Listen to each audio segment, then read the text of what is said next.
talk about Florida State, Boston College before we do. Florida State, Boston College on Monday night.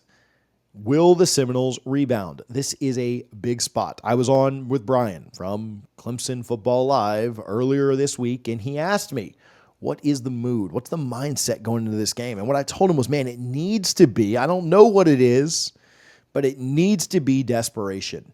It needs to be we lose this game and our season is over, which is maybe how you should play every game in college football. Not so much with a 12-team playoff, but that's maybe how you should do anything in life is if I don't get this done, it's going to cost, like maybe that should always be our mindset. But all that aside, this game for Florida State, if they lose this game, now, of course, is there a way that they could get into the conference championship with 2 losses? They could turn the season around. Yes. You lose to BC. I don't see how you beat SMU. I don't see how you beat Clemson. I don't see how you beat Miami. I don't see how you beat Florida. I don't see how you beat Notre Dame. You're going to end up the season about 6-6 at best if you lose to BC. There's a lot better teams than BC on this schedule.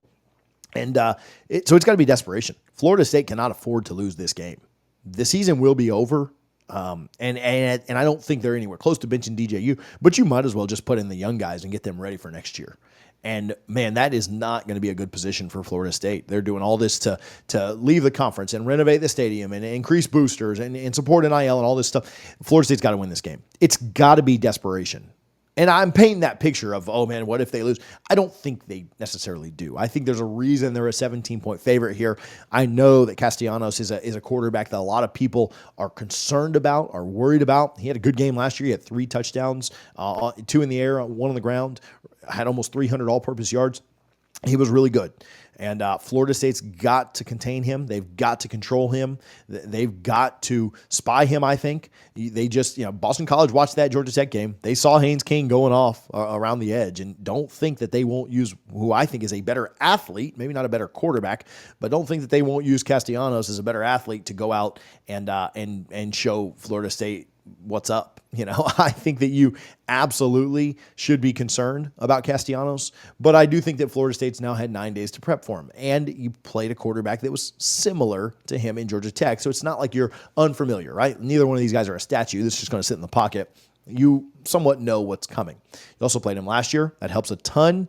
You obviously have film on him. It's a new system for Boston College. And though Boston College has other weapons, I don't mean to minimize anybody else that's out there playing. It really, to me, comes down to stopping Castellanos. They've got a really good tackle. They've got some guys on the defense that I think are solid above average, but not a great defense. Now, I said that last week about Georgia Tech too, so maybe I should, be careful saying whose defense is good, whose isn't.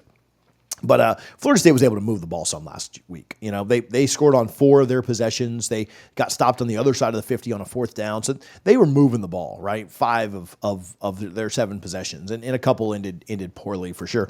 But I expect the Noles to be able to move the ball here. I expect them to play better offensively. I think Mike Norvell will call the game a little less timid than he did last week. At the end of the day, you brought in DJU, and you may not be super, super confident in what his abilities are or what he can do. But, man, when Georgia Tech adjusted after that first drive and they were bringing 7, 8 guys down into the box, man, that's when you've got to start taking some shots. You can't get to where DJ's thrown 14 passes in the first half against Boston College, and his air yards are negative. When you're running those swing passes, when you're doing the pop passes, when you're running a screen, those could be effective things. Don't get me wrong. When you're doing that, you're not forcing the other team to do anything but come downhill at 1,000,000 miles an hour and stop you short. Georgia Tech was very satisfied with Florida State just dumping the ball off, having a swing pass, screen here, because they were just bringing guys to the ball. And Florida State never adjusted, or they adjusted too late, and it cost them, right? They didn't make Georgia Tech ever get uncomfortable defensively outside of that first drive. Now, that last drive, Florida State drove the ball down, and DJ looked fairly good. He wasn't like a world beater or anything like that, but looked fairly good. Converted a 3rd and long, converted a couple of 4th and longs, and maybe got his mojo going a little bit. Maybe not only got his mojo going, but got where Norvell could trust him.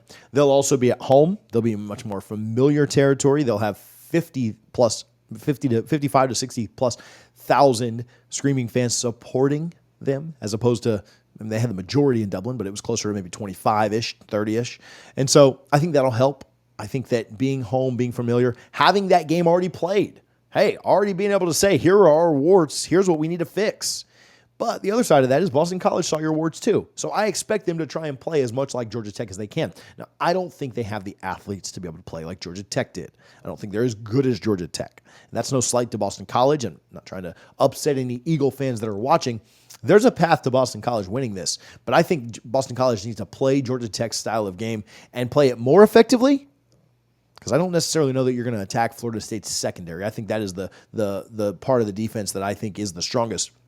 But I think you need to play like Georgia Tech did and probably do it more effectively than Georgia Tech did. Castellanos was good in the game against the Noles last year, but I think he had 15 touchdowns and 14 interceptions last season. Certainly at times struggled to protect the ball. Odds would say that because he went 3-0 against you last year in touchdowns and interceptions, he might give you one or two this year. He threw over one a game, and again, he had a couple of games with 0, Florida State being one of them. And so he certainly is prone to the big mistake, and so we'll see if that can play a factor. Florida State got no turnovers last week against Georgia Tech. Can they get a couple against BC? That would help the score tremendously. That would help alleviate some pressure. Florida State needs to go out and get a lead and then get stops. They did that last week. They went out and got a lead, and they even kept that lead for a while, right? They got the lead. They were up by 1 after Georgia Tech answered, but then they got a stop. They got stopped. They went down and kicked the field goal. Like they kept the lead for a while. They just need to hold on to it and really be able to add to it more against a team that they're significantly better than. Again, first game for Boston College, second game for Florida State. That should benefit the Noles a ton, and I think they'll play overall better. But again, it needs to be desperation for the Noles. If you enjoyed this preview, we did an episode this morning where we previewed every big college football game from this weekend. You can click the video on the screen right now to see the rest of them. We appreciate you guys for your support. Make sure you hit that subscribe button for College Football Addiction all year long.